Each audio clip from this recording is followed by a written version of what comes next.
Hi everyone, it's Sarah Koretsky from Kaepernick Insurance Group, your health coach. Right now it's November and it is Diabetes Awareness Month. We are so lucky because we have some special guest experts who can talk to us about diabetes. One is Erica, whose family has lived with diabetes for about 20 years, and the other is Nikki, who works for the American Diabetes Association. Thanks, Erica, so much for joining us today. Can you give us a little bit of background information about how you and your family have been living with diabetes? Sure.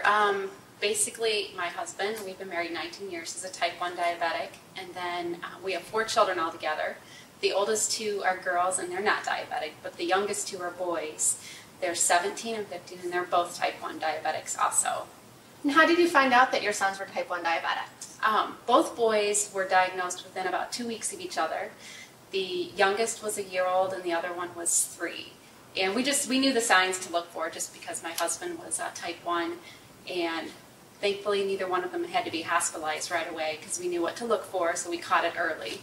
That's amazing. So did that make you really nervous? How did you feel as a mom? Because I know me as a mom, if I found out, I would be like, I have to change everything. What did you have to do for your boys to make it different? It was overwhelming because at that age, you know, you're having to monitor everything they eat, their exercise.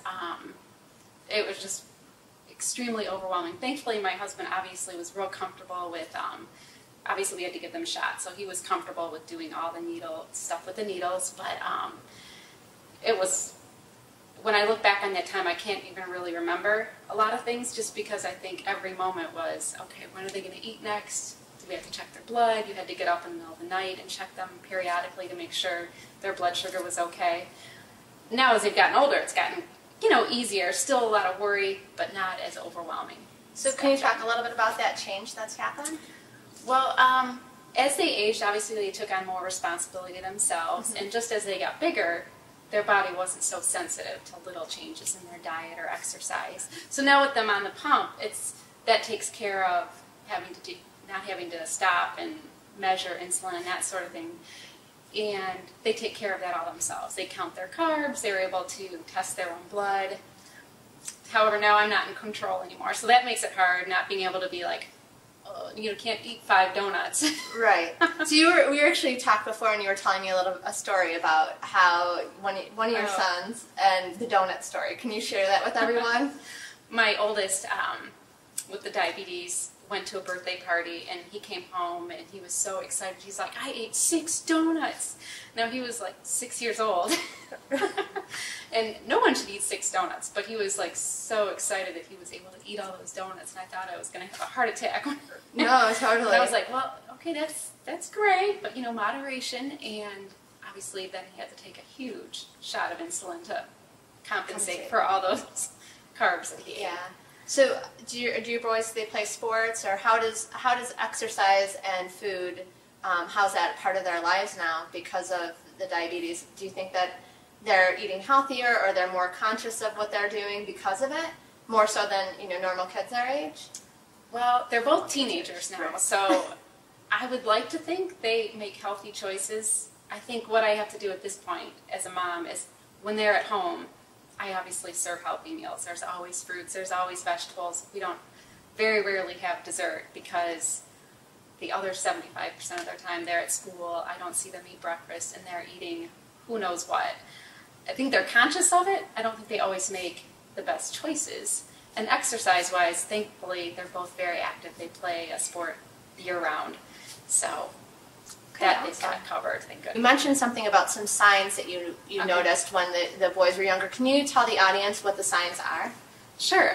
Some things to look for are thirst, and constantly being thirsty, drinking water, every few minutes getting another glass of water, and then having to go to the bathroom too. That's what the sign was for us. Is my son was 3, and he was just potty trained, and he was running to the bathroom every 5 minutes, and I was like, okay, this is great, he's using the potty, but then it became, it was more than normal.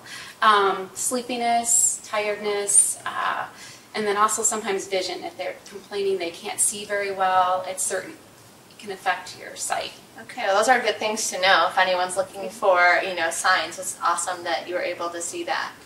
Thank you so much, Erica, for joining us. Your story was compelling and so interesting, and You know, it's so nice to know that, you know, your kids are doing great and they sound like awesome kids. Thank you so much. Thank you for your time too. Our next guest is from the American Diabetes Association. Her name is Nikki Gable, and she's going to share with us some of the programs that they have and what her role is in the association. Nikki, can you tell me what you do for the American Diabetes Association? Sure, I'm the manager for special events, and I work on our Tour de Cure, which is a cycling event that takes place in Brighton in June. And we have a number of other programs as well, but that is the main focus for my position. Excellent. So I think that most Americans know about type 2 diabetes because it's becoming so much more prevalent. But can you go and tell us all the different kinds of diabetes there are, and so that the viewers understand that, you know, you can have type 1, pre-diabetes, a little bit about that, and gestational diabetes. Sure. Type 1, we're just going to go down the line. Type 1 is basically your body stops producing insulin, so you need to take insulin shots or have the pump. Type 2 is where your body can produce a little bit, or your body no longer knows how to use the insulin itself. So that generally happens with people who might be a little bit overweight, inactivity, it's in their families, genetics is huge, and so it's something that they need to be aware of if it is in their family. And then we also have gestational, which is if someone is pregnant, a woman is pregnant, she will get diabetes, and it will go away often after she has the baby, but then she has to be aware that she has about up to 60% chance of getting type 2 in the next 10 to 20 years. And then finally we have prediabetes, and that is someone who has predisposition, or they have had their blood tested and their blood glucose is a little bit higher. So normally you're 100 or below, and that's normal. And then if you're 100 to about 125, then that's prediabetes. If you're over 125, then you have type 2. So, Nikki, have you seen a rise in the number of children who have type 2 diabetes because of inactivity and children being more overweight and video games and all of those things? Are those tying into more kids having type 2 diabetes? Absolutely. It's a scary trend, to be honest. Right now we say that there's, just for general adults, 1 in 3 adults who have been, or people who were born in the year 2000, by the time that they're older, will have diabetes, 1 in 3. And now we're showing that children, it's basically they are 1 in 4 to have diabetes, which is very scary, and that's type 2.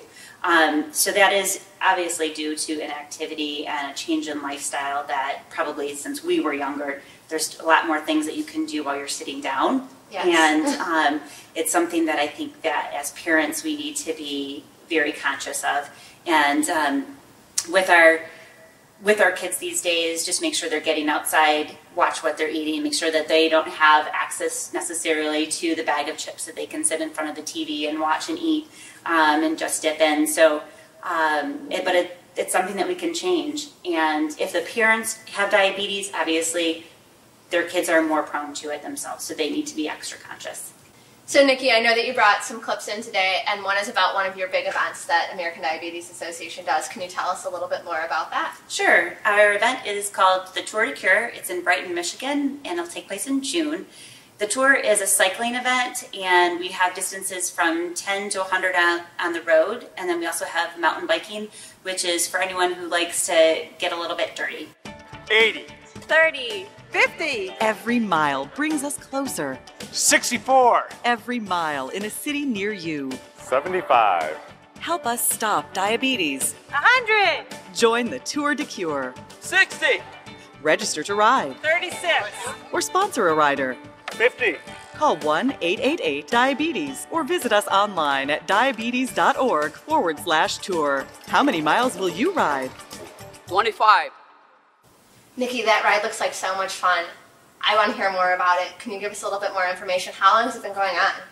We've had it around the country for 22 years, and because it's not just a Michigan event. And so if someone was located in a different state, they would probably be able to find a tour in their area.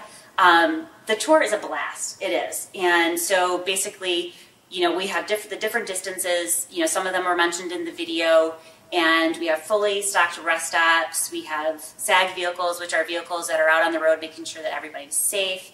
We have medical out there to make sure, again, everyone is checking their blood sugar and remaining safe throughout the ride. We have a huge finish line at the end with massage therapists and an awesome lunch by a number of local vendors in the area.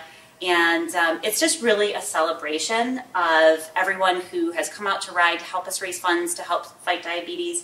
And then we are also celebrating our Red Riders. And our Red Riders are the individuals who have diabetes. And we tried really to make this a part of our year-round program. So we have a number of wraparound events that are celebrating them. And everyone who has diabetes will get one of these awesome jerseys.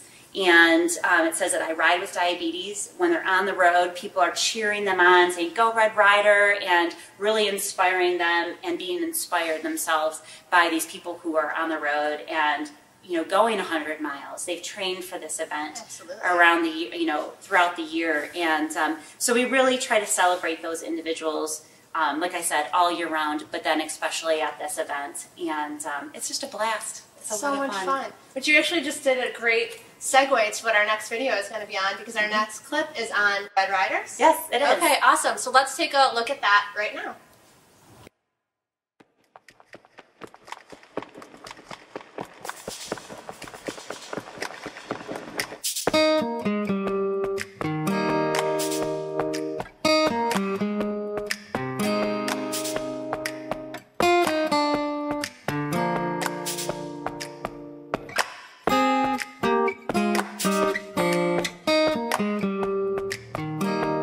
Needed a day out of 365 where we got to be the heroes.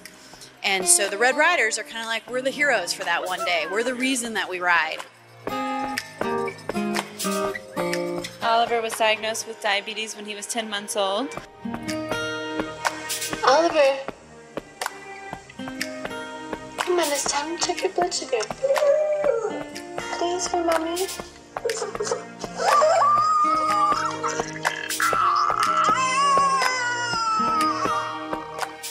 Everyone thinks that, you know, one day we're gonna just get into a groove, and, you know, everyone says, "Are you in a groove now? Everything's going okay?" And I'm like, well, yeah, but it's totally different every hour, every day.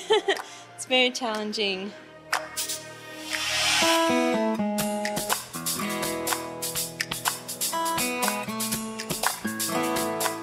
Every time I get around people with red t-shirts on, I get a little teary and choked up, and it just feels like we're supported, and it's like coming home. Red Riders are people with diabetes. It doesn't matter what their team, they are all people with diabetes.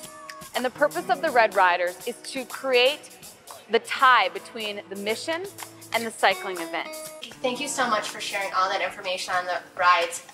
Seeing the event makes me want to ride on the event. I happen to be an avid rider, and I teach spin, and I know tons of people in Michigan who would want more information so they can be part of this amazing event. Can you give us some more information on it? Sure. Basically, the easiest way to find out some information is by visiting our website, and that's www.diabetes.org/Michigan Tour de Cure, and all one word.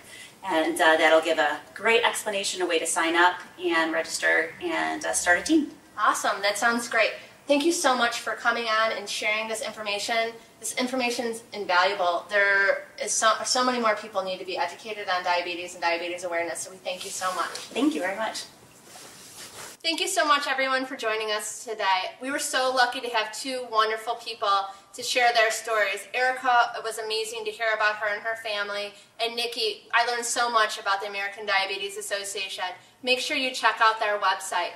If you're pre-diabetic or you do have type 2 diabetes, remember these are the things that you can do to help you change your diabetes. One is making sure that you really look at your nutrition. So look at making sure you're eating whole grains all the time, fresh fruits and vegetables, and lean meats.